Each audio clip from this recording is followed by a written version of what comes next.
Assalamualaikum dan salam sejahtera. Dalam video ini, kumpulan kami akan membicarakan tentang Khalifah Ar-Rashidin. Tapi sebelum itu, mari kita sama-sama mengetahui serba sedikit pasal sejarah Islam secara am.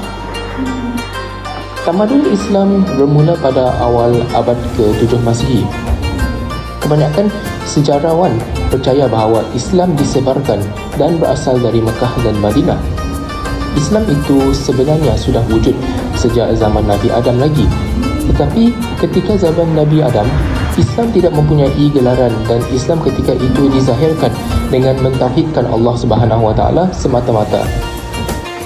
Di sisi orang Islam hari ini pula, kepercayaan Islam adalah pengembalian semula keimanan asal para nabi-nabi terdahulu, bermula sejak Nabi Adam, Nabi Nuh, Nabi Ibrahim, Nabi Musa, Nabi Daud, Nabi Sulaiman dan Nabi Isa dengan penyerahan diri kepada Allah Subhanahu Wa Taala.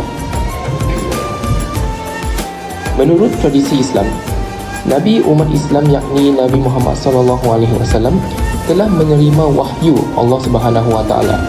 Kemudian diseru kepada penyerahan diri kepada Tuhan Yang Esa, mempercayai kewujudan hari pembalasan, mengambil berat terhadap kepentingan bersama, terutama terhadap golongan miskin dan fakir yang memerlukan. Seruan atau dakwah Muhammad SAW telah memenangi hati sekumpulan orang dan telah menghadapi penentangan dan penindasan dari pembesar Mekah.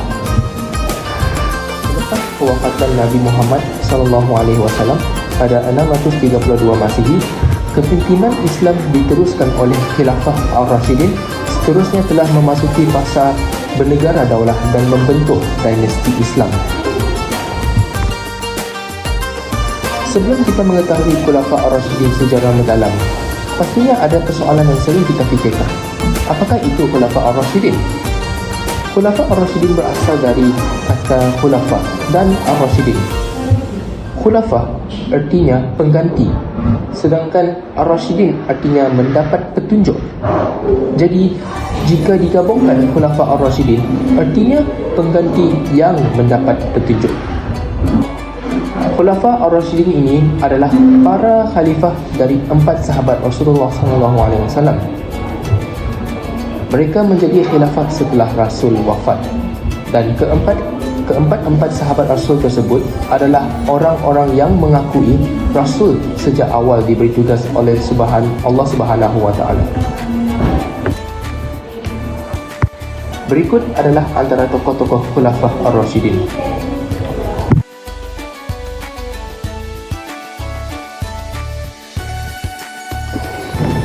Yang pertama adalah Abu Bakar As-Siddiq.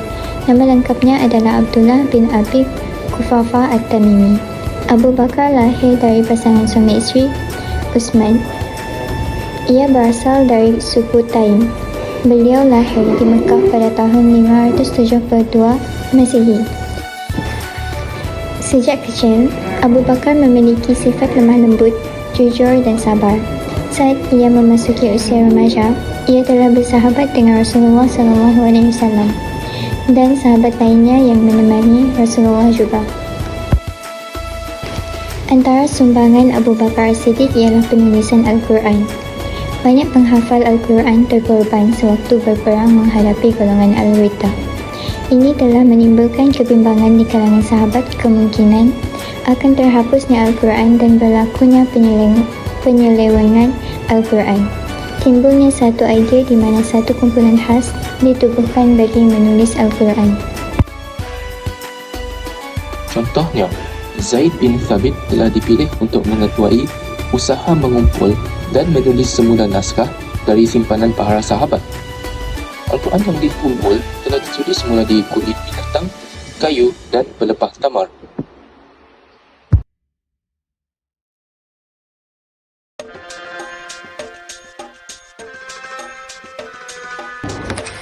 Tokoh yang kedua ialah Umar bin Khattab.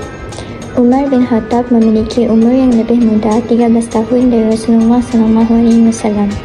Ia lahir di Mekah pada tahun 582 Masihi dan pada tahun 634 Masihi ia menggantikan Abu Bakar sebagai khilafah. Sejak masa kecil, Umar dikenal sebagai orang yang pemberani dan cerdas. Ia bahkan tidak takut menyatakan suatu kebenaran pada sesiapa sahaja. Sebelum beliau masuk Islam, ia sempat menentang Islam, namun setelah masuk, ia sangat membela Islam dan melawan musuh-musuhnya. Kerana keberaniannya, Umar bin Khattab ditakuti oleh kaum Quraisy.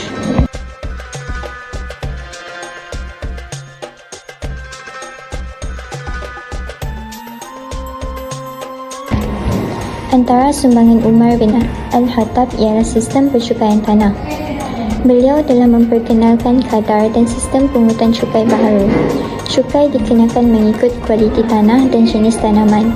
Ladang-ladang pertanian yang mempunyai tanah yang lebih subur dikenakan cukai yang lebih tinggi. Atas pemantauan Umar terhadap pelaksanaan pungutan cukai, sistem pungutan cukai menjadi lebih cekap dan perbendaharaan negara meningkat. Cukai sebanyak 10% dikenakan ke atas tanah kepunyaan orang Islam dan bukan Islam di semenanjung tanah Arab, tanah orang kafir zimmi yang dibeli oleh orang Islam, dan tanah yang baru diterokai oleh orang Islam.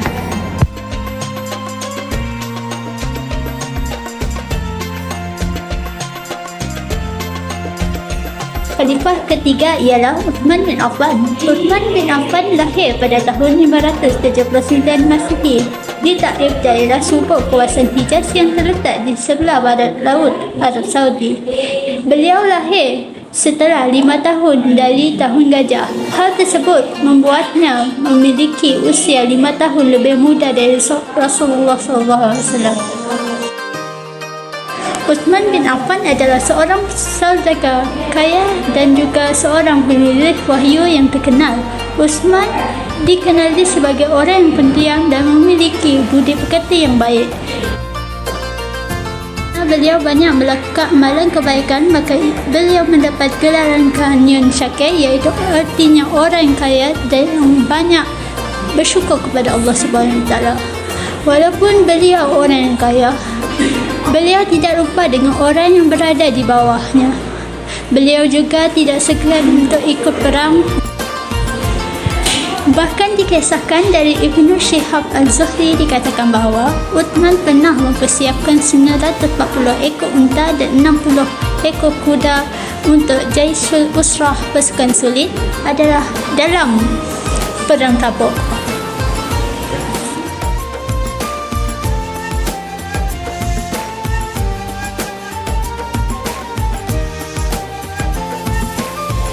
Sumbangan Uthman bin Affan dari segi politik, beliau telah menumbuhkan angkatan tentera laut dan juga beliau menjadi utusan Rasulullah dalam perjanjian Hudaibiyah.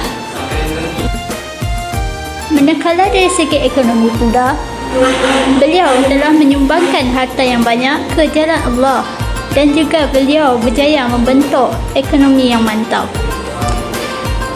Segi sosial, Uthman bin Affan telah memperkenalkan sistem protokol dan beliau juga berjaya menawan hati rakyat dengan sifat beliau yang lemah lembut.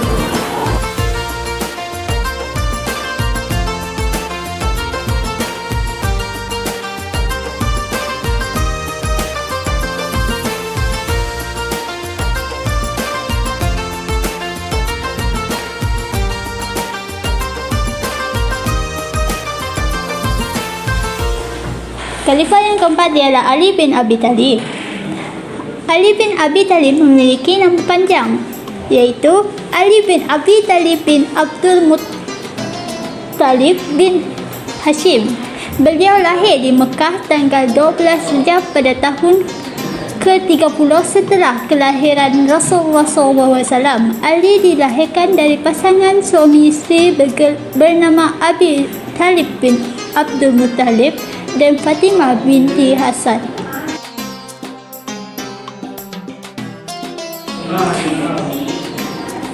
Sebelumnya ibunya memberinya nama Al-Haidrah yang bererti singa. Kemudian ayahnya memberi sebutan sebagai Ali. Semasa kecil, beliau dididik dan dibesarkan oleh Rasulullah SAW. Kasih sayang dan kemuliaan yang Rasul Allah berikan kepada Ali ini membentuk karakter Ali. Kerana didikan Rasulullah, beliau berani masuk Islam di usia yang sangat muda. Beliau masuk Islam setelah Siti Khadijah. Kerana keberanian yang dimiliki oleh Ali bin Abi Talib, maka beliau diberi gelaran Singa Allah dan Karamallahu Wajahahu yang memiliki erti semoga Allah memuliakan wajahnya.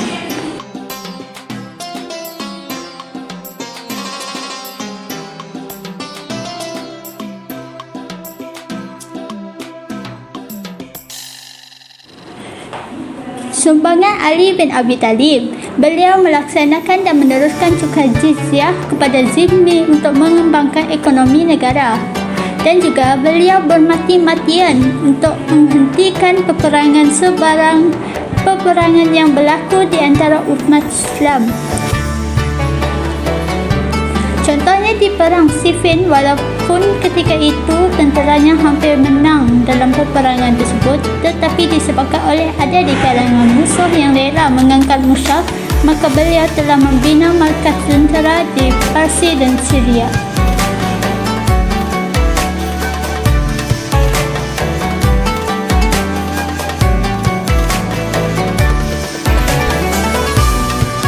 Pengajaran yang boleh disimpulkan dari sejarah Khulafa' Ar-Rasyidin adalah pertama, kita hendaklah mencontohi kepimpinan khalifah dengan mengutamakan kesejahteraan agama, rakyat dan negara. Kedua, kita hendaklah menggiatkan usaha dakwah agar kebenaran Islam dapat disebarkan. Ketiga, kita hendaklah menyumbang kepakaran dalam mencapai pembangunan dan kemajuan negara. Itulah sahaja daripada kami. Sekian, wabillahi taufik wal hidayah. Wassalamualaikum warahmatullahi wabarakatuh.